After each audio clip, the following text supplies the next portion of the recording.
আমরা প্রথম থেকেই বলে আসছিলাম যে 2024 সালের জুলাই মাসে সন্ত্রাসী তৎপরতার মাধ্যমে আওয়ামী লীগকে ক্ষমতাচ্যুত করার পর থেকে আওয়ামী বিরোধী সব পক্ষ মিলে দলটির নেতাকর্মীদের উপর চড়া হয়েছে। ক্ষমতা দখল করেই রাস্তায় থাকা আওয়ামী লীগ নেতাকর্মীদের হত্যা করেছে। তারপরে সকলে একজোট হয়ে তাদের বিরুদ্ধেই হত্যা ও নাশকতার অসংখ্য মামলা দিয়েছে। বিএনপি মহাসচিব মির্জা ফখরুল ইসলাম আলমগীর নিজেই স্বীকার করেছেন, আওয়ামী লীগের বিরুদ্ধে তাদের দল শত শত হয়রানিমূলক মামলা দায়ের করেছিল, যা তারা এখন প্রত্যাহার করতে চায়। এর মধ্যেই এটি আন্তর্জাতিক পর্যায়ে চলে গেছে। সেই আন্তর্জাতিক পর্যায়ে আওয়ামী লীগের বিরুদ্ধে ঘটা নির্যাতন, নিপীড়ন এবং জুলুম নিয়ে কি হচ্ছে আন্তর্জাতিক পর্যায়ে, সেটি আজকে বিশ্লেষণ করব আপনাদের।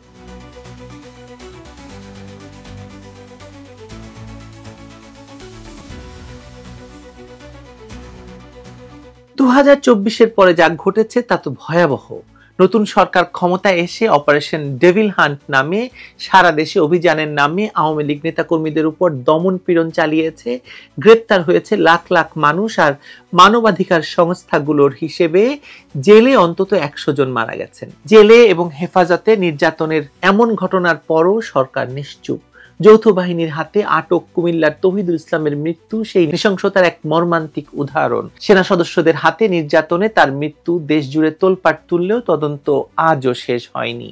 ক্ষমতা দখলের পরপরই দেখা যায় আওয়ামী বিরোধী সব পক্ষ, BNP, Jamaat, kings party, NCP, কিছু বাম দল, তথাকথিত নাগরিক জোট একজোট হয়ে আওয়ামী লীগ নেতাকর্মীদের বিরুদ্ধে নেমে পড়ে। রাস্তায় থাকা আওয়ামী লীগ কর্মীদের হত্যা করা হয়, গ্রামে গ্রামে তাদের বাড়ি ঘরে আগুন দেওয়া হয়। তারপর শুরু হয় মামলা হামলার মহড়া। হাজার হাজার নেতাকর্মীর বিরুদ্ধে হত্যা, নাশকতা, চাঁদাবাজি, রাষ্ট্রদ্রোহের অভিযোগে মামলা হয়। বিএনপি মহাসচিব মির্জা ফখরুল ইসলাম আলমগীর স্বীকারও করছেন যে তার দল আওয়ামী লীগের বিরুদ্ধে অসংখ্য হয়রানিমূলক মামলা করেছে, যা এখন তারা তুলতে চান। কিন্তু আওয়ামী লীগের জন্য দুঃসময় থেমে থাকেনি। ক্ষমতা দখলের পর ডক্টর মোহাম্মদ ইউনূসের নেতৃত্বে অন্তর্বর্তী সরকার যে অপারেশন ডেভিল হান্ট চালায় তা মূলত আওয়ামী লীগের সাংগঠনিক কাঠামো ভেঙে দিতে পরিকল্পিত অভিযান। সেই অভিযানে গ্রেপ্তার করা হয় লাখ লাখ নেতাকর্মী এবং সমর্থকদের। মানবাধিকার সংগঠনগুলোর হিসাব অনুযায়ী কারাগারে এবং রিমান্ডে অন্তত 100 জন মারা গেছেন। জেল, থানা এবং যৌথ বাহিনীর হেফাজতে নির্যাতন এখন প্রতিদিনকার ঘটনা হয়ে দাঁড়িয়েছে। বিবিসি বাংলার রিপোর্টগুলো সেই চিত্রকে উন্মোচন করেছে। কুমিল্লার যুবদল নেতা তৌহিদুল ইসলামের মৃত্যু তার মধ্যে সবচেয়ে আলোচিত। সেনা এবং সিভিল পোশাকধারী সদস্যরা গভীর রাতে তাকে বাড়ি থেকে তুলে নিয়ে যায়। পরদিন সকালে হাসপাতালে দেখা যায় তার শরীর জুড়ে আঘাতের চিহ্ন, পিঠ কালচে হয়ে আছে, পেটের দুই পাশে ফুটো, পাঁজরে রক্ত জমাট। এটি শুধুমাত্র তৌহিদুল ইসলাম নয়, যতগুলো হত্যার ঘটনা ঘটেছে সবার ক্ষেত্রে একই রকম ভাবে এরকম নির্যাতন করা হয়েছে। তার ভাইয়ের কান্না ভেজা কণ্ঠে পরিবারের বর্ণনা এখন সারা দেশে মানুষের কানে বাজার কথা। আর এটাই প্রথম নয়। যৌথ বাহিনীর হেফাজতে মৃত্যু, গণপিটুনি, গুম এবং অভিযানে নিহত, এসব শব্দ এখন বাংলাদেশের নতুন অভিধানের অংশ হয়ে দাঁড়িয়েছে। এটাকে আমি নাম দিয়েছি জুলুম অভিধান। যারা বলেছিল শেখ হাসিনার পতনের পর দেশের আইনের শাসন এবং মানবাধিকারের সুবাতাস বইবে, তারা এখন গভীরভাবে হতাশ, না হলে নিশ্চুপ, একদম কবরের নিস্তব্ধতা নেমে এসেছে তাদের কাছে, তাদের কণ্ঠে। ইউনূস সরকারের 6 মাস পার হতে না হতেই দেখা গেছে যে বিচার বহির্ভূত হত্যা আগের যে কোনো সময়ের চেয়ে বেশি। আইন ও সালিশ কেন্দ্রের তথ্যে দেখা যায় 2024 সালের সেপ্টেম্বর থেকে ডিসেম্বর পর্যন্ত নিরাপত্তা হেফাজতে 21টি মৃত্যু ঘটেছে, যার মধ্যে 12টি ইউনূস সরকারের আমলে। যৌথ বাহিনীর অধীনে 7 জন, পুলিশের কাস্টডিতে 3 জন। এর পাশাপাশি মব জাস্টিস বা গণপিটুনির নামে নৃশংস হত্যার সংখ্যা ভয়াবহ হারে বেড়েছে। গত বছরের তুলনায় 2024 সালের আগস্ট থেকে ডিসেম্বর এই 4 মাসে গণপিটুনিতে মৃত্যু 96 জন। ঢাকা বিশ্ববিদ্যালয় থেকে শুরু করে খুলনা, নড়াইল, চাঁপাইনবাবগঞ্জ, খাগড়াছড়ি সব জায়গায় একই গল্প। চোর বা ছিনতাইকারী সন্দেহে পিটিয়ে হত্যা। পরে পুলিশের বক্তব্য জনতা নাকি উত্তেজিত হয়ে গেছে, সে কারণে এটা হয়েছে। আর প্রোপাগান্ডা সচিব তো বলেই দিয়েছেন এটা নাকি প্রেসার গ্রুপের কাজ। ঢাকা বিশ্ববিদ্যালয়ের তোফাজ্জল হোসেন নামে এক যুবককে চোর সন্দেহে পিটিয়ে হত্যা করা হয়। হত্যার আগে তাকে ভাত খেতে দেওয়া হয়েছিল। খাওয়া শেষে আবারও মারধর চলে যতক্ষণ না তার মৃত্যু হয়। একই রাতে জাহাঙ্গীরনগর বিশ্ববিদ্যালয়ে ছাত্রলীগের সাবেক নেতা শামীম মোল্লাকে পিটিয়ে হত্যা করা হয়। চট্টগ্রামে এক যুবককে খুঁটির সঙ্গে বেঁধে নাচ গানের তালে পেটানো হয়, তার ভিডিও পরে সামাজিক মাধ্যমে ছড়িয়ে পড়ে। এসব ঘটনা শুধু আইনহীনতা নয়, মানবিকতা অবক্ষয়েরও প্রতিচ্ছবি। মানবাধিকার কর্মী এলিনা খান বলেছেন, একজন মানুষও যদি হেফাজতে মারা যায় সেটাই আইনের ব্যর্থতা। জেলখানা বা পুলিশ কাস্টডি কখনো মৃত্যুর জায়গা হতে পারে না। তিনি সতর্ক করেছেন, সরকার যদি এখনই নিয়ন্ত্রণ না নেয় তাহলে আন্তর্জাতিক অঙ্গনে বাংলাদেশের ভাবমূর্তি ভয়াবহভাবে ক্ষতিগ্রস্ত হবে। এটা হচ্ছে ব্যাকগ্রাউন্ড। আন্তর্জাতিক মহলে কি হচ্ছে এবার সেটা বলছি। এই মুহূর্তে আন্তর্জাতিক মহলে শুরু হয়েছে তার প্রতিক্রিয়া। জাতিসংঘ এবং আন্তর্জাতিক অপরাধ আদালতে আগেই অভিযোগ গিয়েছিল। এবার জেনিভায় অনুষ্ঠিত আইপিইউ ২১৬তম অধিবেশনে তা আরো এক ধাপ এগিয়ে গিয়েছে। আইপিইউ বা আন্তঃসংসদীয় ইউনিয়ন বিশ্বের প্রভাবশালী সংসদীয় কূটনৈতিক সংস্থা। তাদের এই অধিবেশনে সর্বসম্মতিক্রমে গৃহীত 10 দফা সিদ্ধান্তে বাংলাদেশের বর্তমান পরিস্থিতি নিয়ে গভীর উদ্বেগ প্রকাশ করা হয়েছে। বিশেষ করে আওয়ামী লীগের 6 জন নির্বাচিত সংসদ সদস্য সাবের হোসেন চৌধুরী, ফজলে করিম চৌধুরী, হাবিবে মিল্লাত, আসাদুজ্জামান নূর, মোশাররফ হোসেন এবং মোহাম্মদ ফারুক খানের বিরুদ্ধে দায়ের করা মামলাগুলোকে রাজনৈতিক প্রতিহিংসার ফল বলে উল্লেখ করা হয়েছে এই উদ্বেগে বা এই 10 দফায়। আইপিইউ জানিয়েছে, এসব মামলার তদন্ত ও বিচার প্রক্রিয়ায় গুরুতর অনিয়ম, অমানবিক আটক অবস্থা এবং ন্যায় বিচার লঙ্ঘন হয়েছে। সংস্থাটি উল্লেখ করেছে, আগস্ট 2024 থেকে প্রেরিত তাদের একাধিক চিঠির জবাব ইউনূস সরকার দেয়নি। ট্রাইব্যুনালের বিচার পর্যবেক্ষকদের ভিসা না দেওয়ায় স্বাধীন তদন্ত বাধাগ্রস্ত হয়েছে। তারা 4 জন আটক সংসদ সদস্য ফজলে করিম চৌধুরী, আসাদুজ্জামান নূর, মোশাররফ হোসেন ও ফারুক খানের জীবন ও স্বাস্থ্যের নিরাপত্তা নিয়ে গভীর উদ্বেগ জানিয়েছে এবং মানবিক কারণে জামিন বিবেচনার আহ্বান জানিয়েছে।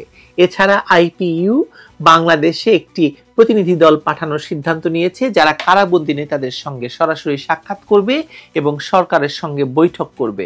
সংস্থাটি আহ্বান জানিয়েছে 2026 সালের নির্বাচনের আগে রাজনৈতিক সংলাপ এবং শান্তিপূর্ণ সমাধানের মাধ্যমে একটি অন্তর্ভুক্তিমূলক নির্বাচন আয়োজন করতে।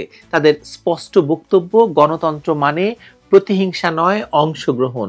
এই 10 দফা সিদ্ধান্ত শুধু কোনো ঘোষণা নয়, এটি আন্তর্জাতিক অঙ্গন থেকে ইউনূস সরকারের উপর সরাসরি কূটনৈতিক চাপ। আন্তর্জাতিক গণমাধ্যম ইতিমধ্যে প্রশ্ন তুলছে, একজন নোবেল জয়ী মানবাধিকার এবং দারিদ্র্য বিমোচনের প্রতীক, যিনি সারা জীবন অহিংসা এবং ন্যায় বিচারের কথা বলেছেন, তার নেতৃত্বে কেন বাংলাদেশে এমন মানবাধিকার বিপর্যয় ঘটছে? ব্রিটেন থেকেও এখন বাংলাদেশে রাজনৈতিক অন্তর্ভুক্তির প্রশ্নে সরব হচ্ছে প্রভাবশালী নেতারা, সংসদ সদস্যরা। ব্রিটিশ হাউস অব কমন্সের হ্যারো ইস্ট আসনের এমপি বব ব্ল্যাকম্যান এক বিবৃতিতে স্পষ্টভাবে বলেছেন, আওয়ামী লীগকে বাদ দিয়ে কোনো নির্বাচনই অংশগ্রহণমূলক বা অন্তর্ভুক্তিমূলক হতে পারে না। তিনি ডক্টর মোহাম্মদ ইউনূসের নেতৃত্বাধীন অন্তর্বর্তী সরকারের প্রতি আহ্বান জানিয়েছেন, এমন একটি অবাধ, স্বচ্ছ এবং সকল রাজনৈতিক শক্তির অংশগ্রহণে নির্বাচন আয়োজনের, যেখানে বাংলাদেশের পুনর্নির্মাণে প্রত্যেক মত ও পথের মানুষ সমান সুযোগ পায়। ব্ল্যাকম্যান স্মরণ করিয়ে দিয়েছেন, ইউনূস সরকার আইনের শাসন, ন্যায় বিচার প্রতিষ্ঠার প্রতিশ্রুতি দিয়ে ক্ষমতা এসেছিল, কিন্তু বাস্তবে গণতান্ত্রিক সংস্কার এবং সাংবিধানিক মূল্যবোধের পুনঃপ্রতিষ্ঠা প্রত্যাশিত মাত্রায় হচ্ছে না। তিনি বলছেন, ডক্টর মোহাম্মদ ইউনূস একজন সম্মানিত ব্যক্তি, সেই মর্যাদার জায়গা থেকেই আমাদের প্রত্যাশাও বেশি। সকল রাজনৈতিক দৃষ্টিভঙ্গির মানুষ যাতে রাজনীতির ও সমাজের পুনর্গঠনের অংশ নিতে পারে তা নিশ্চিত করতে হবে। জুলাইয়ের আন্দোলনের পর যারা কঠিন পরিস্থিতির মুখোমুখি, বিশেষ করে সংখ্যালঘুরা, তাদের নিরাপত্তা, মর্যাদা এবং রাজনীতিতে ন্যায্য অংশগ্রহণ নিশ্চিত করার আহ্বানও জানিয়েছেন তিনি। বব ব্ল্যাকম্যানের মতে, বাংলাদেশের স্বাধীনতার ইতিহাস বলে দেয় এই জাতির আত্মপরিচয় সংগ্রামের ফসল। তাই প্রতিশোধ নয়, সমতা এবং ন্যায়ের ভিত্তিতে একটি নতুন সমাজ গড়ে তোলাই এখন সময়ের দাবি। এমন অবস্থায় দেশীয় এবং আন্তর্জাতিক উভয় মহলে ডক্টর মোহাম্মদ ইউনূসের ভাবমূর্তি প্রশ্নের মুখে পড়তে বাধ্য বা পড়েছে। এক সময় তার নাম শুনলেই দারিদ্র্য বিরোধী সংগ্রাম, নারীর ক্ষমতায়ন, নোবেল শান্তি পুরস্কারের গৌরব মনে পড়ত। আজ সেই নামের সঙ্গে যুক্ত হচ্ছে মানবাধিকার লঙ্ঘন, দুর্নীতি, রাজনৈতিক প্রতিহিংসা এবং দমন নীতির সঙ্গে। আইপিইউ, জাতিসংঘ, আইসিসি সব জায়গা থেকে এখন এই চাপ বাড়ছে ডক্টর ইউনূসের সরকারের উপর। পশ্চিমা বিশ্ব, বিশেষ করে ইউরোপীয় ইউনিয়ন এবং যুক্তরাষ্ট্র, যারা শুরুতে ইউনূস সরকারের প্রতি সহানুভূতিশীল ছিল, তারা এখন আর নীরব নয়। কূটনৈতিক সূত্রগুলো বলছে মানবাধিকার পরিস্থিতির অবনতিতে তারা উদ্বিগ্ন এবং পরিস্থিতি নিয়ন্ত্রণে না আনলে বাংলাদেশে আন্তর্জাতিক নিষেধাজ্ঞার সম্ভাবনা উড়িয়ে দেওয়া যাচ্ছে না। ইতোমধ্যেই সরকারের পক্ষ থেকে বলা হচ্ছে না না না, আমরা কোনো আন্তর্জাতিক নিষেধাজ্ঞা পাচ্ছি না। কিন্তু এমনি এমনি তো সরকার এই কথা বলার কথা নয়। ঠাকুর ঘরে কে রে, আমি কলা খাই না, আন্তর্জাতিক নিষেধাজ্ঞা কি আসছে, এরকম প্রশ্ন না করতেই আপনি হঠাৎ করে বলে দেবেন যে আমাদের উপর আন্তর্জাতিক নিষেধাজ্ঞা আসছে না, তার মানে কোথাও না কোথাতে আলোচনা হয়েছে, তাই না? বাংলাদেশের ভেতরেও এই সরকার এখন আস্থা হারানোর ভয়াবহ পরিস্থিতির মধ্যে আছে। যাদের মুক্তি, গণতন্ত্র আর মানবাধিকারের নামে আন্দোলন হয়েছিল, তারা আজ ভয় পাচ্ছে কোন রাতে কে কাকে তুলে নিয়ে যাবে, রাস্তায় নামলে প্রাণ যাবে কিনা। সেই আতঙ্কে সাধারণ মানুষ এখন জাস্ট চুপ হয়ে গেছে। এই বাস্তবতায় প্রশ্ন উঠছে, ডক্টর মোহাম্মদ ইউনূস কি বুঝতে পারছেন তিনি আসলে কি পথ বেছে নিয়েছেন? একজন নোবেল জয়ী, যিনি সারা বিশ্বের দরিদ্র মানুষের আশার প্রতীক ছিলেন, আজ তার নামে জড়াচ্ছে নির্যাতন, হত্যা, দুর্নীতি, কোটি কোটি টাকা বিদেশে পাচার, প্রতিহিংসা আর আন্তর্জাতিক তদন্তের মধ্যে তার নাম আসছে। আওয়ামী লীগকে নিশ্চিহ্ন করতে গিয়ে, শেখ হাসিনার বিপক্ষে কাজ করতে গিয়ে নোবেল বিজয়ী ডক্টর মোহাম্মদ ইউনূস এখন নিজেই আন্তর্জাতিকভাবে তার অর্জিত খ্যাতি হারাতে বসেছেন।